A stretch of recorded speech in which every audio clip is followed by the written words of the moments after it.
Syndicated presents Shep and Sean, featuring Matt Shepard and Sean Belegian.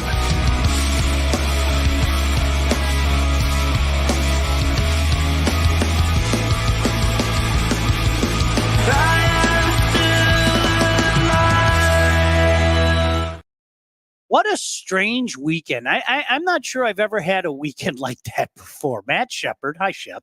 Hey, Sean Belegian. Bittersweet was the word for the weekend, wasn't it, Shep? It was a weird weekend, man. I mean, in some ways, you kind of sit back and marvel at what the Tigers did, but it sucks to lose, especially to Cleveland.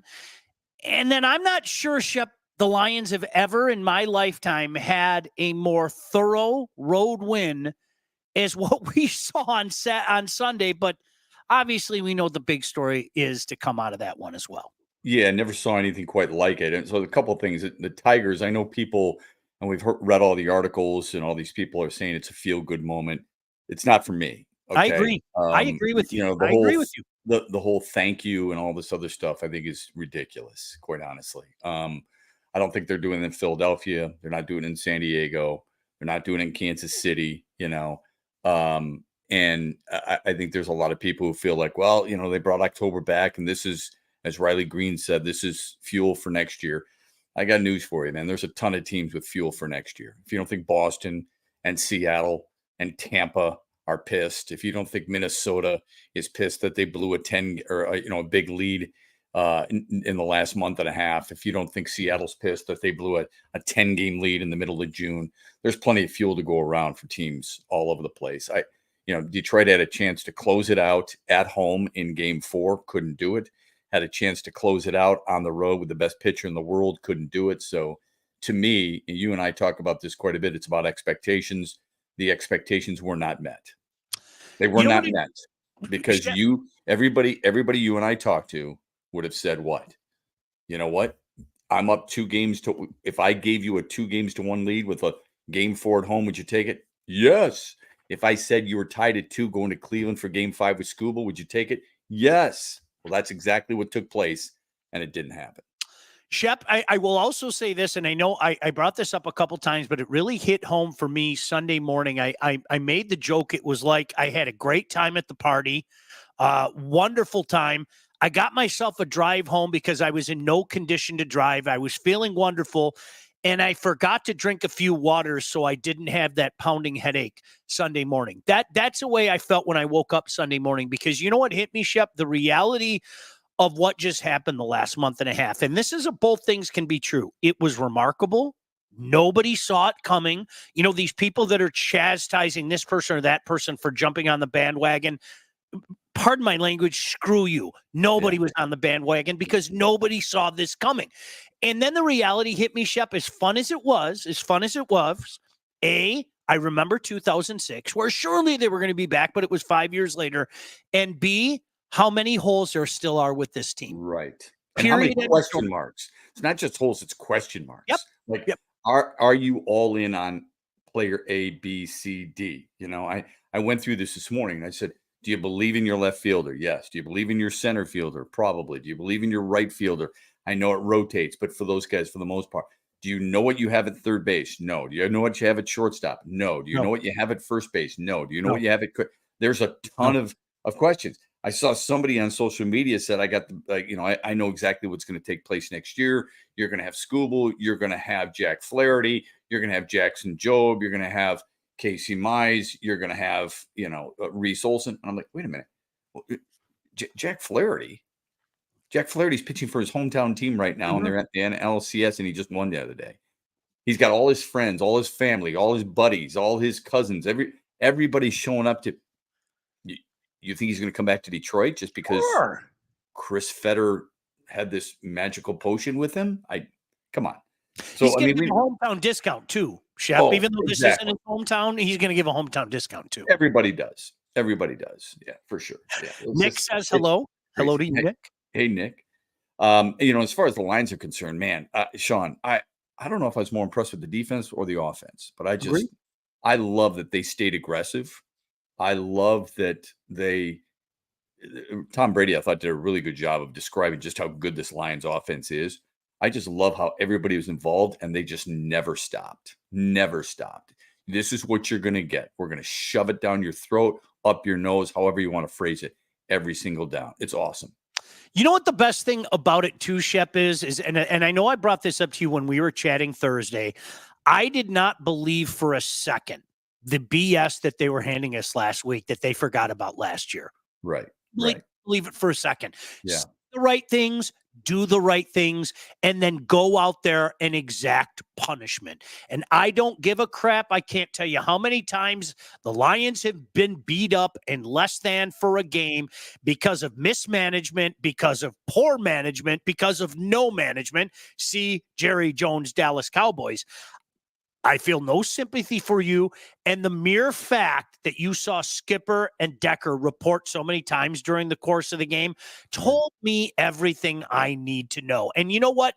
Don't let the chirping talk for you. Let your talk for you. And that's exactly what they... Shep, I'm not joking. I don't remember a more thorough road win for the Lions in my lifetime. Agreed. 100%. 100%. It was a thorough ass kicking. I thought the best video I saw probably in the weekend was Jerry Jones walking down that ramp after the loss on his 82nd birthday, knowing that it's the worst loss he's ever had at home with his team never scoring a touchdown in a game. It was awesome. Yeah, awesome. Fantastic. Yeah. I thought, I'm sure you saw the quote for people out there that didn't, and I'm paraphrasing. I don't remember the exact quote, but Jerry said, it isn't so much we lost as much as they just toyed with us. And I'm like, yeah, that's really what it was. Here's something crazy. Todd shared this with me before you and I started chatting. This was a reverse cider mill for him. If you remember years ago, I came up with the term cider mill moments where, you're sitting there in the second quarter and Houston, hey, look, Andre Johnson just caught his third touchdown and it's 28-7. I can't sit there and do that. So I'm going to take off to the cider mill. I'm going to get myself some cider and donuts, and I'm going to say for the sanctuary and health of cider and donuts, right? Because what's more healthy than putting 5 donuts down your gullet? Todd said it was a reverse cider mill moment for him. Yeah. In the regard that once they got so ahead, he said, I got things to do. I want to go hang out with the kids.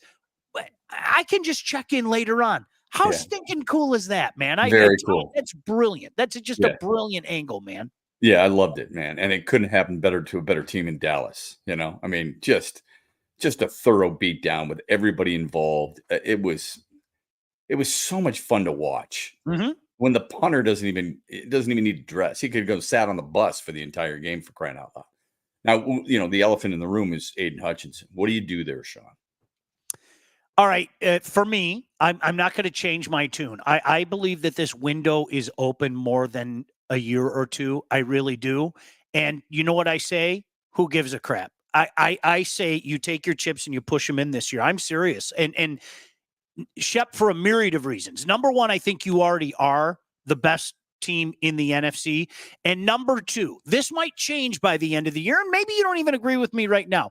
I don't look at anybody else in the NFC right now and go, ooh, really? There isn't that one team. A year ago at this time, I think you would have said Philly, and we know what happened to Philly, and certainly San Francisco. You would be lying to yourself if you didn't say, especially the way McCaffrey was going. I think right now in the NFC, with all due respect to the 5-0 Vikings, there isn't anybody right now that makes me go, ooh, and sends a shiver down my spine. I wouldn't mind going all in. I think there's a reason why there's a rainy day fund. I don't think they're going to go all in, but I wouldn't at all be surprised if they didn't just get one defensive lineman, but got 2. And I think there are a number of options out there, and there are ways to get creative with it. But Shep, this is the way that I look at it. When somebody goes, well, you don't give up a 1 for this, or you don't give up a 1 for that. We have to change the way our brain thinks, okay?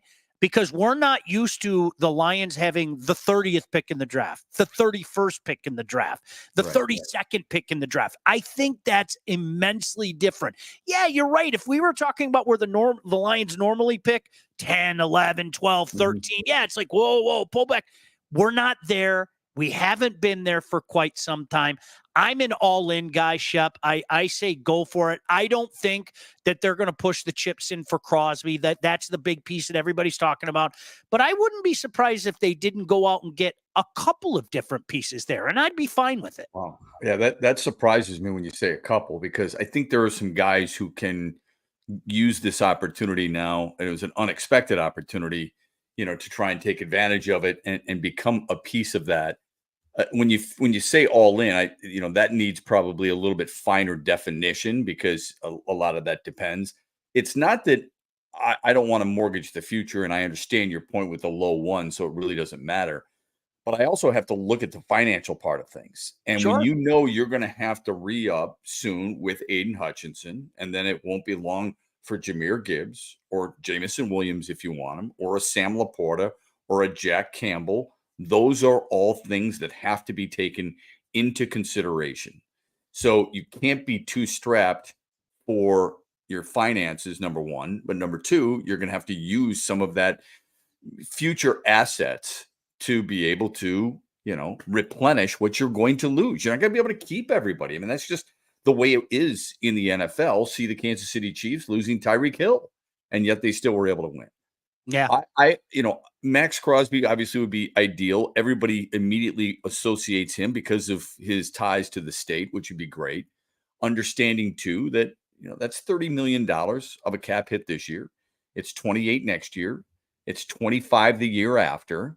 At least he's under contract, and at least he has said he'd be willing to, kind of carry that over and almost restructure the deal, and has said in a podcast before, not that he wants to be traded, but if he was to be traded, this is a situation where he'd love to be. That would solve a big issue. But if that's the guy you went out and got, and it would take a lot of capital, then I don't know if you're making another move besides that. I don't think I look at what other players what teams have gotten for other players in return.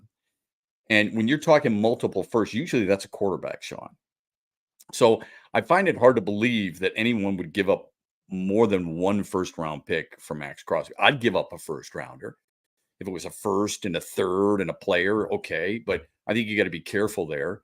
Names like Hassan Reddick is out there. He's 30 years old, Sean. How long would it take for him to get up to speed this year? And he wants between $25 and $28 million at age 30 on a 4-year deal. To me, that's not good business. I love Trey Hendrickson. That's a guy I would love to see in a Lions uniform. He's got this year and next year under contract, but he's 29, right? So I don't know how many options are there out there. And then when I look at Vegas, I have to put my hat on from a Vegas perspective. Always. Max Crosby is to Vegas what Aidan Hutchinson is to Detroit. He's their captain. He's their best defensive player. Some would argue their best player overall. All those things that we use to describe Aidan Hutchinson, that's what Vegas uses to describe Max Crosby. So I don't know if it's necessarily a slam dunk. Beth said Myles Garrett. I don't understand why Cleveland would trade Myles Garrett. I mean, you're trying to convince. I know they're going to be out of it. They're a shit show, all that stuff. That doesn't mean that you just give up on your best players. I know a lot of it depends too on how much you're getting back. I mean, there's got to be a price, right? There's got to be a certain amount. You know the kid from Brian Burns. You know the kid from the Giants, right? Mm-hmm, mm-hmm. Carolina to the Giants. Brian Burns is a good player. He's a young player. He's a Pro Bowler, and he's a guy who gets after it, right? Double-digit sacks, brings off the edge. I like him. Do you know what Carolina got for him? They got a second round, a fifth, and a conditional fifth. That's usually what it is. Shep, and that's why I say I don't think it's going to be the big splash. I think it's going to be two lesser than guys. I do. And when I say lesser than, fits, but not the big names. Not I don't think it's going to be. I could be wrong. Okay. Listen, look at the scenario like last year. Chase Young. Do you remember what Chase Young cost? Yeah. That's what made people like me pull my hair. I wasn't like pull my hair is probably too strong. I was agitated because of where he ended up. Not so much the price, but where he ended up. And I thought to myself, well, crap, if they got him for a third round pick, couldn't Holmes sweeten the deal a little bit and pull that and things like that? So there was some agitation, but it wasn't the end of the world. And this is different, though. For me, this is different. And I openly admit that this is not 2014, where the guys in the room knew that window was this open. That they knew. I've had guys, I'm sure you had those conversations. I had guys tell me they knew that the window was that open, that there was a good chance of diving in 2014, but how much longer than that? And obviously we knew how it played itself out. I think this window is open, but at the same time, you can't help but go back to the cautionary tales that we've talked about, the Buffalo Bills, Joe Burrow and the Bengals, all these teams. Oh, surely, yeah, they're going to be back, and that linear thinking, onward and upward. It's not that easy, man. It just isn't that easy. No, I'm with you, man. If you got some pieces that fit right now, but they're not the big name, that means you're relying on some guys who are currently on your roster to step forward and be big too. Remember, this is a team that needed a pass rusher. They went out and they got it in Marcus Davenport on a 1-year deal. Yep. So if that's what you're looking at, you're just going to kick that can down the proverbial road. You're going to be in a situation where drafting late again next year. So I think I'd rather have, that quote unquote big name or the established player who's a little bit more, dominant. So when Hutchinson does come back next year, you've got two bookends like that, and you could argue it's the best in football. But it all depends on the price, man. Let's see what happens. I mean, Tim said, I bet they might take a first and a second and McNeil from Max. Well, Aleem McNeil's going to be a free agent after this year. He's a good player. And then you're kind of hurting yourself defensive tackle wise. But look, you're going to have to pay something. So I understand where Tim's coming from. He's getting creative. I like it. One of the things that we all have to remember, and I know you know this, but a subtle reminder for all of us, the one beautiful thing about the National Football League is the cap keeps going up every year. Right. That's one thing we always Good have point. to counter that in. Hey, Good very point. quickly, let me tell you about the Wealth Advantage Group. If you're ready to take charge of your financial future, you need to look no further than the Wealth Advantage Group, located in historic downtown Northville, owned by those two guys right there, the Hanson brothers. That's Mike Husak and Jeff Husak, with over 20 years of industry experience. They understand that your financial goals are as unique as you are. That's why they offer personalized expert guidance to help you navigate the complexities of financial planning. Now, whether you're saving for retirement, you're getting ready to sell your company, you're already in retirement, whatever the case may be, they can help guide you through every step of your financial journey. They work with clients throughout all stages of life, and they have clients in over 20 different states. The investment world is a complex one, so if you're ready to start taking your finances more seriously, it might be time to work with the experts. Reach out to the Wealth Advantage Group at 248-773-8574. Check out their website at www.thewealthadv.com. Michael, I want to get to some comments because you guys have been off the hook and I don't want to disrespect you. The Tigers have had those spurts. When they won in 84, they were building to that year. People thought they would go on a run, but only won a division title in 87. Let them to continue to build, get a big free agent when this team is more competent. Also, nice to see the Lions put it on Dallas on the road. Kevin said, loved how the Lions just stayed on the gas, never let up, even after Hutch went down. And I remember how in 2011, the Lions were down 27-3 in Dallas, and Stanford and company came back to win. Proof you need to keep going hard. Didn't want that to go the other way. Remember that game plain as day, man. Lions started 5-0. Were you there? Yeah. Were you there? Yeah, okay. Yeah. McNeil may need to be signed. Tim said, I can't picture the Raiders just wanting a draft pick for their best defensive players or draft picks. I meant Beth Miles. Garrett, think Brad would just take a draft pick or two for Aidan? I highly doubt it. Right. Tim, your brain works the same way as mine. You always have to look at the other side. Right. You always have to look at it the other side. Yeah. You just do. Tom said, good evening, Sean and Matt.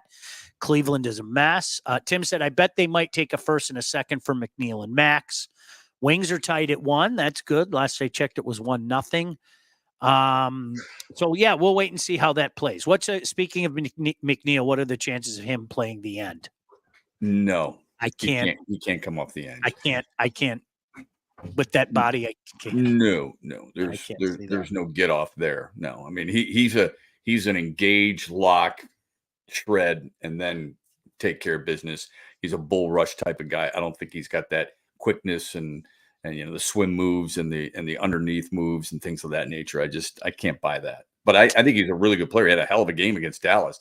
I'd like to see, with the injuries that this team has, with Derek Barnes and Marcus Davenport and John Kaminsky and now Aidan Hutchinson, I'd love to see how you get back to the guy who had 5 sacks in 6 games last year. The guy everybody was like, wow, where did he come from? So if James Houston is that guy, if he could return to that guy, that'd be a huge, huge advantage for this team. Just don't know if he would. He wasn't even dressed in the game against Dallas. Yeah. What about a 37-year-old defensive tackle who started his career here? Somebody actually brought that up to me today. Oh, well, Ndamukong? Yeah, guy who, by the way, hasn't played in a couple of years, but right. just for what I don't think it's quite that easy. Somebody had mentioned, I think it was a Free Press article, Von Miller. I'm like, maybe, but short term, obviously, and not a long term. Wouldn't handicap you for the long term, but what would you have to give up for him? I think we look at it always, Sean, from our perspective and what we need and how we should be able to go out and get whatever we want, whatever the team may be. It's not just the Lions. It's not just the scenario. And we forget that, if you're the fan base of the other team, what are you saying? Like Tim brought it up, a really good example. Would you, if you traded Aidan Hutchins for a 1 and a 2, you think everybody in Detroit would be like, that's a good move, Brad. Way to go. I'd love you to stay in charge. No. People would be pissed left and right. And do you remember I used to do that? I used to play a game called You Be the GM on Ice Time. Every NHL trade deadline, and you could set your watch to it. I can't tell you how many times Matthew Dandino and Chris Draper were offered to me in deals. It was incredible. Like it was, we'll take Yager. We'll give you Dandy. I don't want to throw in Drapes, but we're going to throw in Drapes, and we'll give you like a 3rd round pick. And all right, I'll give you Doug Huda too. I mean, that's fine. Right. And then Tim Friday, the rights to Tim Friday, and then they'd get dial tone. And I'm like, why? Think about that. Flip the script. Why? What on earth would I be doing a deal like that for? Ridiculous. Just ridiculous. Yeah. And as David said, especially a late round 1 and 2. I think people around here, we have to retrain our brains. This is all new to us, right? Yeah, It's not 10, 11, 12. I mean, don't get me wrong, especially with Brad Holmes. Brad Holmes has found value later on in the draft. I'm not minimizing it, but it's not do we really want to give up an 8, a 10? No, I mean, this is uncharted waters, Shep, for Lions fans. There's no doubt about it. And remember, 2 guys that we've already mentioned, Hendrickson and Crosby, are both middle round guys. Right. Hendrickson was a 3rd round pick for New Orleans. Crosby was 4th round pick for the Raiders, right? 4th or 3rd round. I think it was 4th round. So, I mean, you can find that value. We just don't have the luxury of waiting. We don't have the luxury of biding your time and seeing what can get done at some point. And we've got 3 weeks to get this done. I expect him to make a deal, but the more you talk about it and what you just said, instead of that big deal for a big name, you might get a couple of pieces of guys who are going to serve the purpose and help Detroit tread some water there. You know what's interesting about that? Somebody brought up Keon White. Now, honestly, I have to wonder aloud, and I'm not trying to be dismissive. I wonder how many people know that there's such a thing as Keon White. I'm not being funny. And here's another guy, Shep, like you said, maybe because he's played for the bad version of the Patriots, maybe because he was a mid-second round pick. Would I take a guy like Keon White? Do I think a guy like that would fit with this team? Absolutely. And that's why I'm saying I think there are probably deals to be made. And with all this cap space that Holmes still has at his disposal, that maybe aren't going to take 25 million of your allotted cap space. Right. Left. You know what I mean? But that's what we see the amount of money that a team has. And we saw with the Tigers and Miguel Cabrera. Well, there's 32 million off the books. Let's go spend the 32 million. Doesn't make any sense unless you're spending it wisely. Right. If the Lions have 34 million under the cap, which is, I believe, what they have, at least according to Sport Track, That's what they have. Does that mean you immediately go out and spend the $34 million? I don't know that. I'm not a capologist. The Lions know that. They've got it figured out. They know what's best for their team. But it doesn't mean you throw it all. Oh, that means we can go get Max Crosby. Let's just throw him all that money. No, that's not the way it works, and that's not how they want it to work either. So Yeah. somebody said Trayvon Walker, who was in the same draft as Aidan Hutchinson in Jacksonville, and I thought, that'd be a great piece. I think he would be really good for Detroit. Why is Jacksonville getting rid of him? He's been around for a few years. That's it. You're going to trade him already? What's the pushback from the fan base there? Probably not real positive. If you're making a draft pick 3 years ago, you pick him over Aidan Hutchinson, and he's supposed to be the key to your defense's success, and you're getting rid of him already. Doesn't speak very kindly about their decision making in their front office, does it? I want to talk about the Vikings with you in just a second, but first let me talk about Legacy. Did you know that thousands of Metro Detroiters have already called Legacy Partners to get help with their home and auto insurance? Our friends at Legacy are one of Southeast Michigan's top independent insurance agents. They provide a full-service, one-stop solution for all of your insurance needs, personal and business, large and small. Trust me, from experience, they make it so easy and hassle-free as well. Legacy has helped our listeners and me by fixing mistakes other agents have made, asking the right questions to get you the right coverage put in place to properly protect you, and help save you some money at the same time. Chances are, if you haven't checked your policies in the last year, you're paying too much and you could be underinsured. What are you waiting for? Give Legacy Partners a chance to help with your home, your cars, life insurance, Medicare enrollment, your business insurance needs. Call them today, 586-209-4106. Great guys, Joe and Dave. Alex came over and did all my work. Visit legacypartnersins.com to get started with your new quotes. Shep, it's funny. Somebody brought up, I forget who it was, Kevin, I think, brought up the 2011 Detroit Lions. And the 2011 Detroit Lions are to me, I have 2024 Minnesota Viking vibes. And what I mean by that is this. When you start out 5-0, it would be nearly impossible for you to not make the playoffs. I mean, seriously, it would be nearly impossible for you not to make the playoffs. If you remember that year, Shep, I mean, the Lions, the rest of the way, heck, they went 5-6. And still got in at 10-6. 12 games left. Same thing. I mean, Vikings play 500 the rest of the way, merely 500. Well, they're 11-6. Okay, you go under 500. You're 10-7. You're still going to be a playoff team. So, as I said, I refuse to become what I detest. I'm not going to degrade somebody for being at 5-0, but the cool thing about the Vikings right now is, number one, the Lions have a chance to, be in first place, beating them on Sunday. And I still firmly believe the Lions are a better team. But you know what? They might keep somebody else out of the playoffs as well. Honestly, that's one thing that you have to think about here. And right now, somebody's going to rise up in the NFC. I don't know who it is right now. I'll go back to what I said earlier. I think the Lions are by far and away the best team in the NFC. And if I'm being a slapdick, you call me a slapdick. Yeah. I'm sure somebody will rise as the year goes on. But these teams that get themselves in an early hole, now all of a sudden you have to play catch up with a team like Minnesota. And God forbid they actually keep out a dangerous team who maybe finishes 9-8 or 10-7 in a game behind the Vikings. Yeah, let's use what we just talked about. You said we have to go to a different line of thinking. And by the way, I agree with just about everything you said, because I think they're the best team in the NFC too. I would argue I think they have the most talent in the NFL. I think they're fun to watch on both sides of the ball. I think they've got really good coaching. I don't think Dan Campbell gets nearly enough credit because everybody talks about him because he's an ex-player and that he's got these sayings and that he's got energy and he does down-ups at training camp. He and his staff are pretty flipping good, man. His team is prepared. But I want you to think about this. Lions are 5-0. People in Minnesota are 4-1, and they're going, with all due respect to the Lions.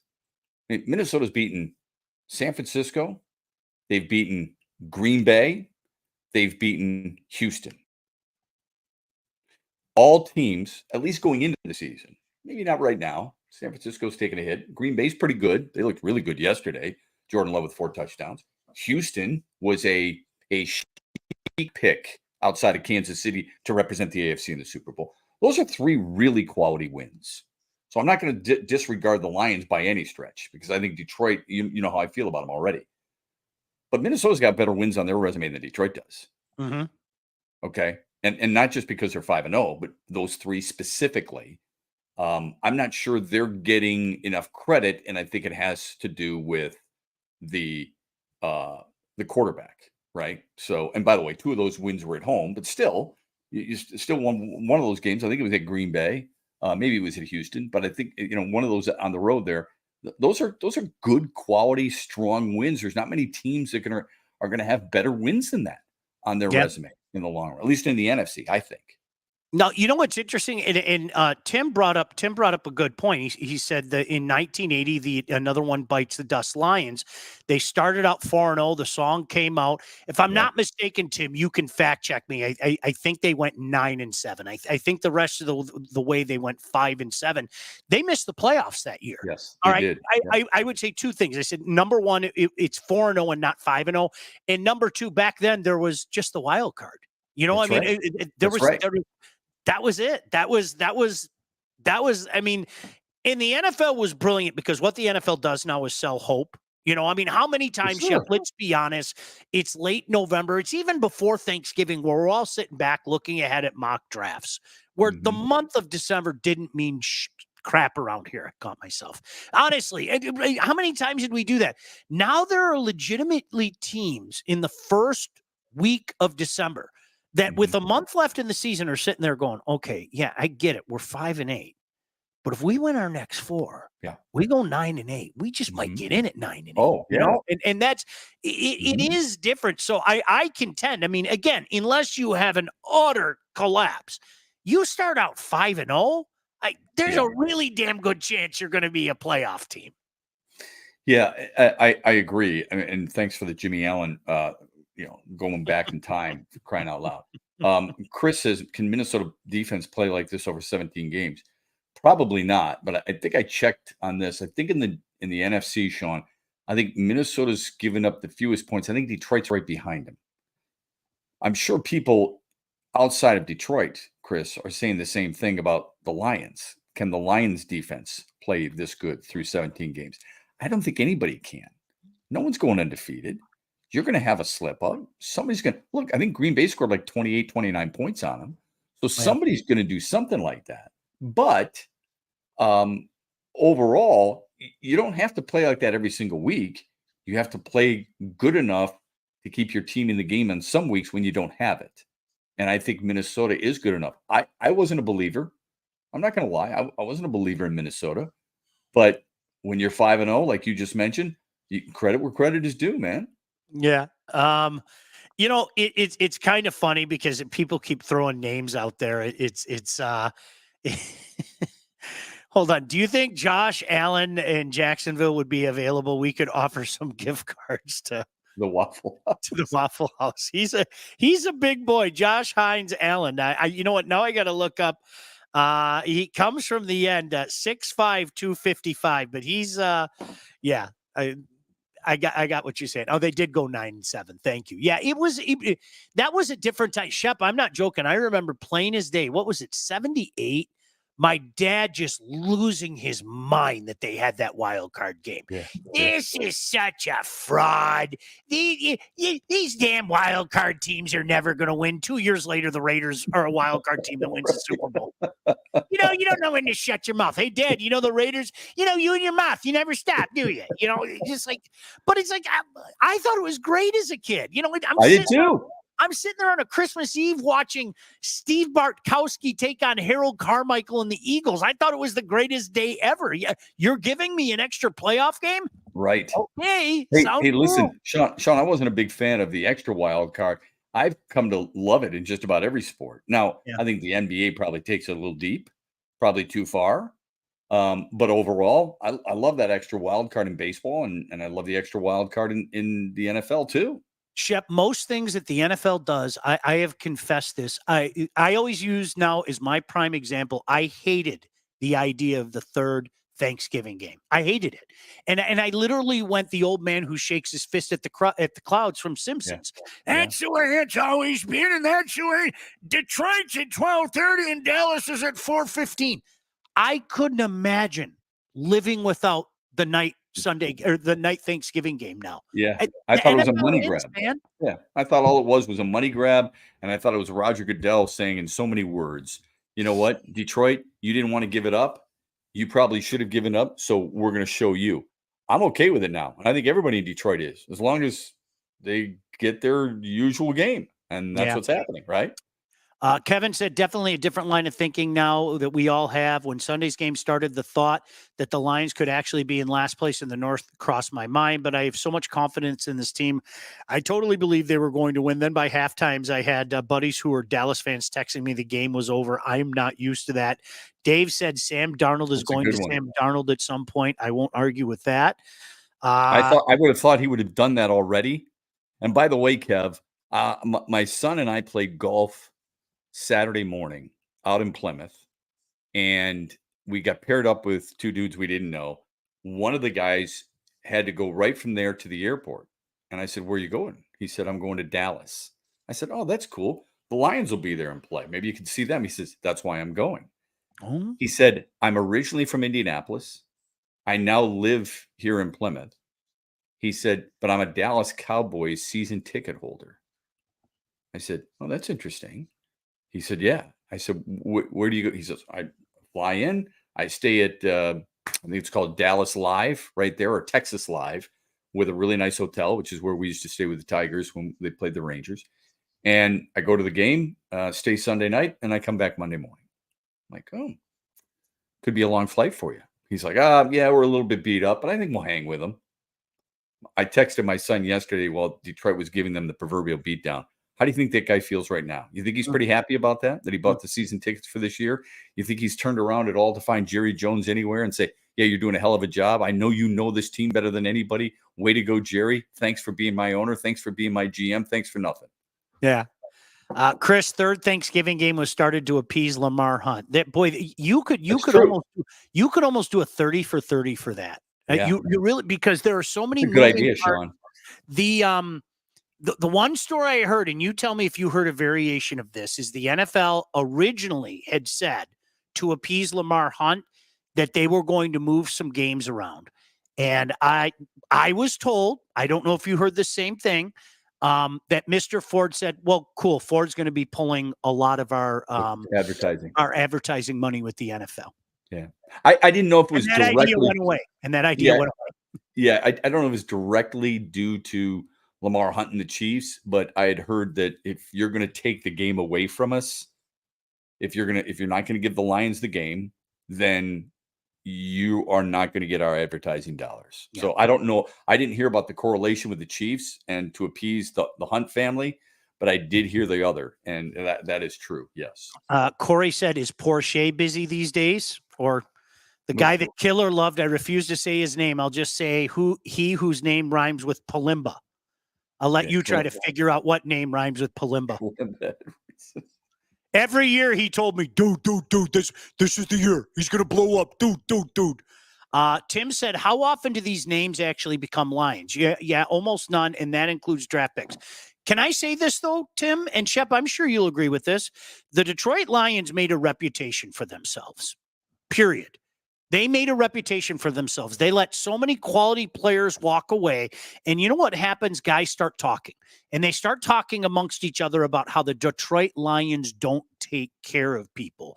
And if you do that for a long period of time, and I know for a fact it happened, beyond a shadow of a doubt, I'm sure you do as well, Shep. I don't have to name any names. I've had enough people tell me that was, Shep, my understanding is that the reputation has changed in the last few years, that all of a sudden people sit back and say, well, maybe they should do a better job taking care of some of their alumni. They really take care of the current crew. Well, yes, I think there's some yes and no in that. Okay. So let me just say this. There are other teams in this market. There are other franchises in this market that might surprise people that don't take very good care of their alumni right now, but they don't get any flack for it because they've had more success than the Lions in the past. Okay. Mm-hmm. The other thing is give me an idea of who Detroit. I can think of two really big names who Detroit didn't take care of. Who were they? Well, I can, from the 90s teams, there was Jerry Ball, there was Lomas Brown, there was, I could keep going off the top of my head. Those are the two that come to my mind. But this was a special group, a group that wanted to stay together. And when you're letting talented guys go for really silly things, and when I know contracts were not that exorbitant, and really what they left for wasn't that much more, then the guys around the league start to talk a little bit more. And the guys that feel that quote unquote scammed. Yeah, I also sometimes I'll remind people we also have to. They were ours. We liked them as part of a team. How did they do when they left? Did you miss them desperately? Jerry Ball's a good one. Because people have said to me, Kevin Glover. Kevin Glover was at the end of his career, man. He played like 6 games for Seattle the very next year when Detroit didn't bring him back.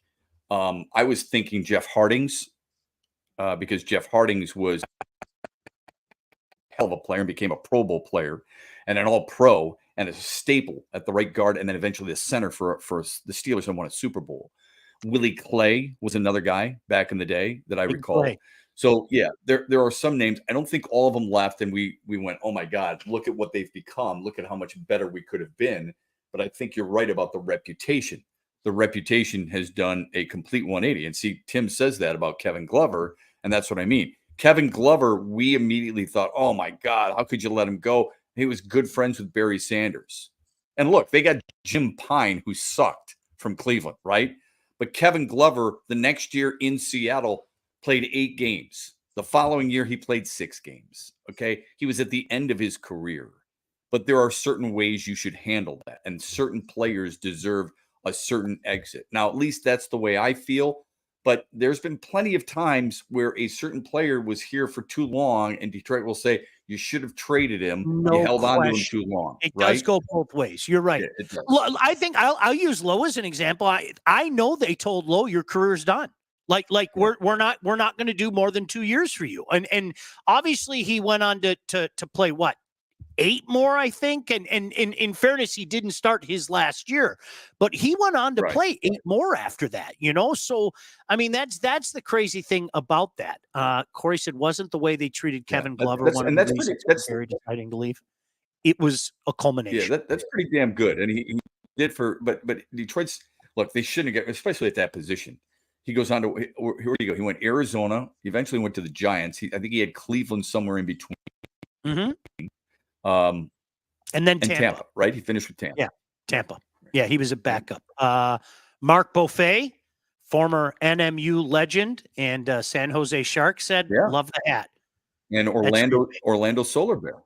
Lit it up with the and of course I'd be remiss. Now he's blushing and he's going to tell me to bleep off. The Berlin Ice Baron. I would be remiss if I didn't mention the DEL. He was a captain in Orlando, I believe. Both. Did you end up being captain there late? I thought he was. I was calling. He won't answer. As a matter of fact, he'll text me and go, "You're an asshole." To be honest with you, that's what he's going to say to me. Well, I don't think he needs to. I don't think he needs to text you to tell you that. Stop it! I told you. That's what he does. Thanks, both. And we're loving the Lions, both. We really are. Tim said, but to the Fords, except for Barry, they were just I was a role player. Knock it off. But to the Fords, except for Barry, they were just warm bodies in the locker room. I don't think that's the case. I'm not going to defend William Clay Ford by any stretch, but I've said this for a long time. I think they wanted to win. They didn't know how to win. And they were way too loyal. And I don't think it was just Barry. I think they loved certain players who wouldn't. I just don't think they had good people in charge of football operations. Their general managers didn't know what the hell they were doing. Period. I have a funny story about that in a second. My first year covering the Lions. I think you'll appreciate this. Let's talk about Lindsey Broadwell first. When it comes time to get yourself a house, whether you're buying, selling, both, you need to contact the right agent. Who do we recommend? Alakazam, Alakazoo. There she is, right for you. Your house is probably the biggest investment you'll ever make, and that's why you need a pro. Lindsay grew up on the mean streets of Northville and has expanded her team all over Southeast Michigan. She's an expert in all facets of the business, and when it's time to move, our friend Lindsay and her team will make sure you get the most out of your house and everything goes smoothly when finding your new home. Buyer, seller, even first-time buyer, doesn't matter. Make sure you contact Lindsay at BroadwellHomes.com. She'll help you with everything from start to close. Licensed realtor at Real Broker LLC. Start your search today at BroadwellHomes.com. By the way, I'm going to make both blush one more time. A member of the 1994 U.S. Olympic team, too. That's for you, pal. Much love. When I was Shep, my first year in the business, I met our mutual friend, the late Tom Kowalski, and he told me one day, I'll never forget this. He goes, "Kid, listen, when the Lions win, go to that corner of the locker room." That corner of the locker room was where Lomas was, Herman was, and a lot of the outgoing, guys that you, and he goes, "When they lose, go that way." And that was the U corner. That's where Benny Blades was. You remember Blades was down there in Perriman, and those guys would go off like a top. And oftentimes they didn't really hide their disdain for the way that this franchise did their business. And as a kid, I'm just sitting there going, because Shep, you know what it is in this business, and I'm not trying to be disrespectful when I say this, okay? But you don't know what you don't know. And back then, it was a lot different because you didn't have all these websites covering the Lions, and you didn't have all the television stations all over the place, and you didn't have all the sports radio and everything. It was really one of those things. It was almost like somebody pulled back the curtain, Shep, and I was like, oh, this is how things really work. Oh, this is what they think of that guy. It was really, what an eye-opening experience. You know what I mean? Yeah, I'll never forget you go into as soon as you went into the Silverdome locker room and you turned left, you saw the offensive linemen, then up on the left were the wide receivers, and then the corners were across the street from them. And in that corner with the wide receivers, there's Herman, there's Perriman, there's Johnny Morton, right? David Sloan was at the back end. And then past those row of lockers on the other side is where Spielman and the linebackers were. And then you get to some of the defensive linemen and so on and so forth. Killer gave you great advice all the time. I would always go to certain guys, not certain areas, but certain guys to find out and see where they're at. I do remember talking to one prominent Lion who said that, and he was actually giving advice to some of the younger players in so many words: when you get the chance, get the hell out of here. Yep. That's how bad it was at times. I bet you it's the same guy, but we'll save that for David Sloan had the best dips in the league, though. And his dips rival my dips any day of the week. It's always like that, man. It's incredible. Corey said it didn't help that when we went to get a football person, it was Matt Millen. Nice guy, bad GM. Chuck Schmidt was not a great football mind, just the dollar and cents guy. You nailed that. Okay. Yeah. What's interesting about that, though, is not to go to revisionist history, but everybody wanted the Lions to do something outside the box because you had Russ Thomas, who wasn't a football guy, Chuck Schmidt, who wasn't a football guy. And when there were rumors about Matt Millen, people were fired up about that. Oh, I was on the air. Because that guy won Super Bowls, plural. You would think he knows what it takes to put together a winning team. You would think he knows what a winning player looks like. You would think when he goes to a draft combine, he knows the intangibles about a player you think would lead to help a team win a championship. And then eventually, and not right away, but you bring in a guy like Steve Mariucci, had success in San Francisco. It was studded here. It did not work. And what's interesting too, I think, is other teams have done. John Lynch, his path is not dissimilar to Matt Millen. Football player, football booth, general manager. He knows what the hell he's doing. It's amazing, isn't it? Not like it's a great point. It's not like it was a bad idea. It was the wrong guy, right? Yeah. Yep. And then it was really manifested after that when you bring in Ernie Accorsi, and he wants to do Bob Quinn family a favor. So the NFL didn't help the Lions, but the Lions didn't help themselves. The Lions, please give us some help, NFL. Who should we use as some type of I don't know. Give me some guidance. All right. Give me some type of what do you call it? Somebody who's going to come in and aid you a little bit in your search. All right. What do? They send him to Ernie Accorsi. Right. What does Ernie Accorsi do? He takes care of some people who were friends of his, and the cycle begins all over again. Yep. Right? Yep. Boy, Shep, you mentioned something and somebody else mentioned it. People used to get so mad at me when I would say this. I genuinely liked talking to Matt Millen. I thought he was a good guy. Yeah, me too. I people would get mad at me. I guess I'm supposed to tell them he's some sort of monster and all that, but I thought he was a really good guy. He's really arguably the worst general manager that ever lived, but he was a really nice guy. All right, before we get out of here, Shep, let me talk about All About Catering. All About Catering, LLC, full-service caterer, graduations, weddings, bridal showers, corporate events, anything you need catering for from 25 to 4,000 people. All About Catering can and will take care of you. They've done it for my family. Customer service and satisfaction is their number one goal, so don't sweat your next big event. Go to allaboutcateringllc.com today. Check out their menus, all their 5-star reviews, or call them 586-731-1398 to get your event started. Eric, what's up? He says, what's up, Shep? I know he's happy his Yankees are still alive. Shep, Mets and Dodgers are going to be fun if the first 2 games are any indication. Yeah. What do you think about the Yankees in Cleveland? Yeah, I think New York's offense is just too much. So I think the Yankees will win that in. I'll make it 5 games. Okay, so. Sounds good. Just real quick, just to help Tim out, he said, "Didn't Matt get the seal of approval from a name that escapes me? Indy's coach who retired." I don't know if that was Tony Dungy or if he's thinking it was Bill Polian, the GM. One of them gave the seal of approval with Matt Millen. Am I wrong there? Yeah, if I'm not mistaken. I don't remember. I don't remember. Yeah, because 3-0 Yankees already. Oof. It wouldn't have been Jim Mora, but anyway. Okay. All right, Shep. God bless you. I'll talk to you again Thursday. Sounds good, man. Thanks for watching, everybody. Shep every morning as well. Good sports radio. Okay, make sure you check that out. Todd, thank you. You guys take care. God bless you. I'll see you. Bye. Shep and Sean, featuring Matt Shepard and Sean Baligian. Executive produced by Sean Baligian and Todd Losey.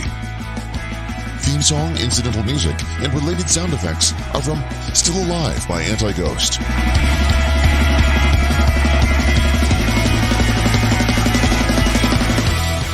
Engineering, mixing, and graphic design support provided by the Unsyndicated Podcast team. Don't forget to like and subscribe on all your favorite channels. While you're there, be sure to rate and review the podcast. Call the Unsyndicated hotline at 248-237-3257.